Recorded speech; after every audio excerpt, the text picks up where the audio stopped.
Well, hello students and welcome to the Tools of Leadership. As opposed to discovering the leader in you, where we talk about the leader that's inside of you, in this particular course we're going to focus on a particular area of considering that you have discovered who you are as a leader, and now you want to exude what's inside of you outside of you. In other words, you want to show, based on the self-efficacy that you've built and discovering the leader in yourself, what tools you might need to influence the behavior of others to go to a better place than what they were in. To show that you just don't bark orders at people, but you retain the basic skills that are needed to help them get to achieving goals and objectives that you're looking for through the vision that you have. Not everyone is going to lead the same way, but everyone is going to have the same resources in order so that they can lead successfully. And that's what Tools of Leadership is all about. Tools are resources. Tools are avenues to develop who you are as a leader. And at times, leaders need to follow. Yeah, leaders need to follow the direction that they get from those that follow them sometimes, because honestly, leaders don't have all the answers. They never will. But those on their team can influence their success as a leader.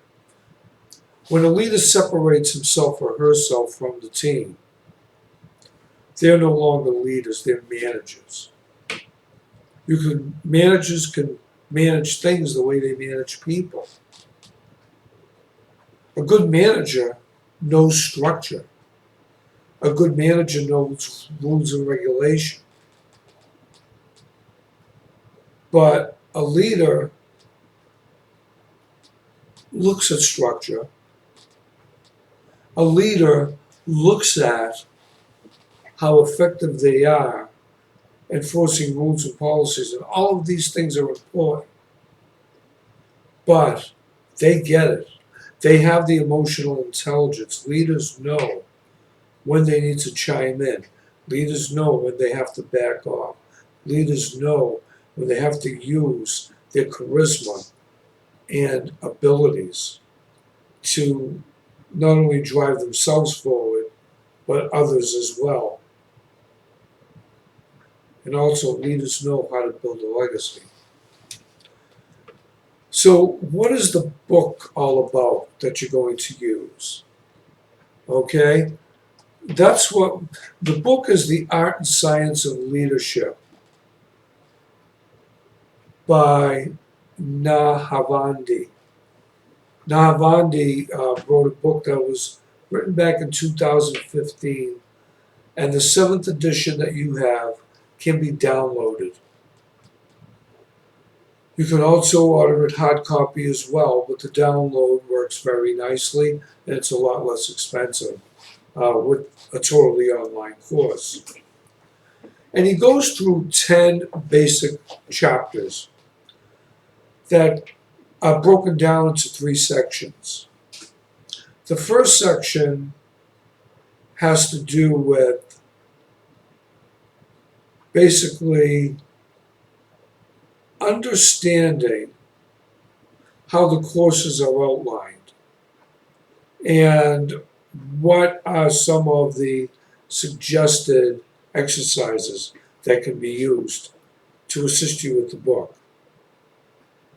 On the syllabus, I put down some suggestions for you to look at on other books to read. 2 books on leadership that I have written and co-written. Um, another couple of links for Pearson that you can use to assist you. Pearson Education does some really nice books on leadership. Take a look at the links. Not mandatory. The only thing that's mandatory is this book that I just mentioned. So the book is broken down into 3 parts. The first part has to do with the building blocks of leadership. And that has to do with essentially chapters 1, 2, 3, 4, and 5. We talk about the definition and significance of leadership. We look at global and cultural context. Many organizations now are multicultural because they operate globally. So even if you're domesticated here in the United States, a lot of things that you might purchase might come from different parts of the world. Resources to run your products. You may do manufacturing in another part of the world. The third thing has to do with the foundations of modern leadership. We'll be looking at some of the theories surrounding leadership, how things evolved, how they were put together. Like, where do we get to where we are now from where we were back in the days of scientific management? And chapter 4 has to do with we're all different as DNA, individual differences and traits. Then chapter 5 has to do with power. Oh yeah, leadership and power. How do we use it? How do we abuse it? We're going to be discussing all of that as well. Then we get to part 2, and that has to do with contemporary concepts of leadership. Chapter 6 has to do with dealing with the current era in leadership and our connection and inspiration to followers. Now, as we know, we have a lot now that we look at in social media. And I think it's important to understand how what we say, what we do, and how we act are watched in seconds around the globe. Chapter 7 is about leadership perspectives, upper echelon leadership, and nonprofit organizations. Then we get to part 3. This is really where the rubber meets the road. Chapter 8, 9, and 10 are going to focus on the key aspects of leading people. This is where we get the tools that we've acquired and then we bring them forward. We bring them forward to our teams, how we lead those teams. We talk a lot about change. How do we lead change? Sometimes change is planned, sometimes it's inevitable, where we have to change, and even when we don't plan it, in order to stay afloat, stay competitive in business. And then the last part, chapter 10, is about developing leaders. How do we build our legacy from the tools that we've acquired to go forward and to build good leaders in the future? So the way we're going to cover this is in week 1, we're going to cover chapters 1 and 2. Week 2, we're going to cover chapter 3. Week 4, we're going to cover, week 3, we're going to cover chapter 4. Week 4, we're going to cover chapter 5. Week 5, we're going to cover chapters 6 and 7. Week 6, we're going to cover Chapter 8, Week 7, Chapter 9, and Week 8, Chapter 10. Now, I'm going to put plenty of webcams on there as we go week to week.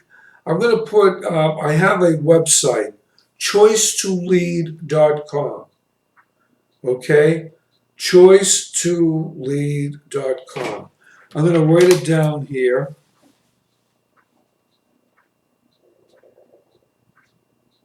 All one word. And I do a series of podcasts on my website. Here you go, choice2lead.com. And all of those podcasts have to do with all leaders that I have interviewed from all different perspectives of life. Feel free to browse around that website. There's a lot of good stuff. Jordan Rich, formerly of WBZ and now one of the partners in Chart Productions, does a wonderful job in hosting these podcasts. I recently interviewed Paul Sullivan of Sullivan Tire. I interviewed Commissioner Gross, Boston Police Department. I've just recently interviewed the conductor of the Plymouth Philharmonic Orchestra, and I will continue to do these podcasts, and a lot of them that I think are significant to this course, I will try to upload it to the various chapters. There are also a lot of YouTube videos, live interviews that I've used to interview individuals who I thought were up and coming and effective leaders right now. So the bottom line to all of this is to be able to reach you through all of these different avenues, these tools, these resources, in helping you lead others. I hope you enjoy the course. Professor Najib.